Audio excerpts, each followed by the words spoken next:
নমস্কার বন্ধুরা, আমার ইউটিউব চ্যানেল অমিত ব্লগ টিভিতে তোমাদের সকলকে স্বাগত জানাই। আজকে আমার গন্তব্য শান্তিনিকেতন। ট্রেনে যেতে যেতে মনে পড়ছিল রবি ঠাকুরের ছোটবেলার কলকাতা থেকে বোলপুর প্রথম ট্রেন যাত্রার কথা। গাছপালা, মাঠ, বাড়িঘর সব কিছু পেছনে রেখে ট্রেন পৌঁছে গেল বোলপুর স্টেশনে। আজকে আমি বোলপুর পৌঁছলাম শিয়ালদা রামপুরহাট মা তারা এক্সপ্রেসে করে। আমার গন্তব্য বোলপুরে পৌঁছে মনটা আনন্দে ভরে উঠল। বোলপুর স্টেশনের নাম যদি লেখা নাও থাকে, শুধুমাত্র রবি ঠাকুরের ছবি দেখে আর স্টেশনের কলকার কাজ দেখলেই বোঝা যাবে এটা বোলপুর স্টেশন।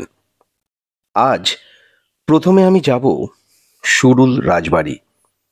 বিশ্বভারতী ক্যাম্পাসের পাশ দিয়ে সুরুল রাজবাড়ি যাওয়া যায়। আমার ভাড়া করা টোটো সেই পথেই নিয়ে চলল। বিশ্বভারতী বিশ্ববিদ্যালয়ের খুব কাছের একটি ছোট গ্রাম সুরুল। সুরুল গ্রামে বাগদি, হারিস, ডোম, বাউরি ও তাঁতিদের বাস ছিল। সুরুলের সরকার পরিবার সুরুল গ্রামের আর্থ সামাজিক উন্নয়ন এবং বিশ্বভারতীর মতন গুরুত্বপূর্ণ প্রতিষ্ঠান প্রতিষ্ঠার জন্য ভূমিকা পালন করেছিলেন।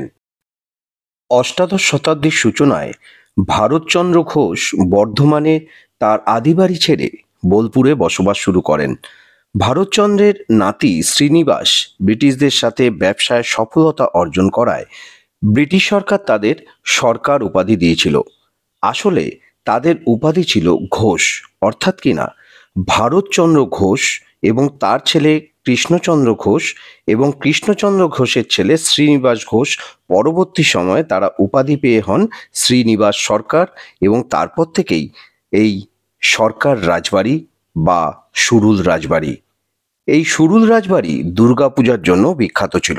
চলো এবার তোমাদের ভেতরে নিয়ে যাই। সুরুল রাজবাড়ির প্রবেশদ্বার দিয়ে ভিতরে ঢুকলে এরকম লম্বা বারান্দা সহ এই দালান বাড়ি দেখতে পাওয়া যায়। সুরুল রাজবাড়ির প্রবেশদ্বার দিয়ে প্রবেশ করলে ভেতরে ঢুকলেই দেখা যায় এরকম লম্বা বারান্দা, যা তিন দিকেই রয়েছে। দোতলাটা এরকম সবুজ খড়খড়ি জানলা দিয়ে ঘেরা, দুটো করে পিলার দেওয়া ডিজাইন এবং পিলারগুলোতে টেরাকোটার স্পর্শ রয়েছে। মাঝখানে রয়েছে সুরুল রাজবাড়ির এই নাট মন্দির।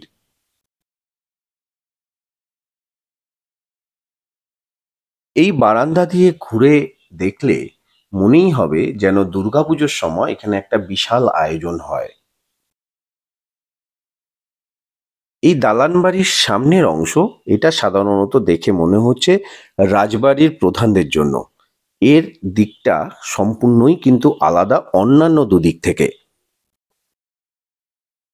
এই নাট মন্দির লম্বা লম্বা গোল স্তম্ভ বিশিষ্ট। অনেকগুলি স্তম্ভ রয়েছে এই নাট মন্দিরের মধ্যে। এই নাট মন্দিরের সাথে যুক্ত রয়েছে সুরুল রাজবাড়ির প্রধান আকর্ষণ দুর্গা পূজা মণ্ডপ। এখানকার একটি বিশেষ গুণ রয়েছে, বিসর্জনের পরে দুর্গা ঠাকুরের যে কাঠামো সেটা কিন্তু এই মন্দিরেই রেখে দেওয়া হয়। আরও একবার ঘুরে নিয়ে বেরিয়ে পড়লাম সুরুল রাজবাড়ি থেকে। সুরুল রাজবাড়ির পাশেই রয়েছে টেরাকোটার কাজ বিশিষ্ট জোড়া শিব মন্দির। এই জোড়া শিব মন্দিরটিতে সম্পূর্ণ টেরাকোটার কাজ চোখে পড়ে।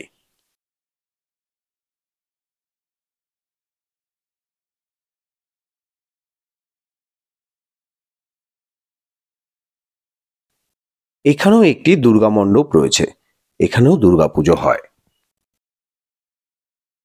ইতিহাস বলছে রবীন্দ্রনাথ ঠাকুর এই জমিদার বাড়ির কুঠিতে বসে অনেক গান ও কবিতা রচনা করেছিলেন। প্রথা অনুসারে এখনো সুরুল রাজবাড়িতে দুর্গাপূজা হয় এবং সকলের জন্য দ্বার খোলা থাকে। দুর্গাপুজোয় কিছুটা সময় সুরুল জমিদার বাড়িতে কাটালে এই জমিদার বাড়ির ঐতিহ্য খুঁজে বার করা সম্ভব। শান্তিনিকেতন থেকে মাত্র 3 কিলোমিটার দূরত্বে অবস্থিত এই সুরুল রাজবাড়ি।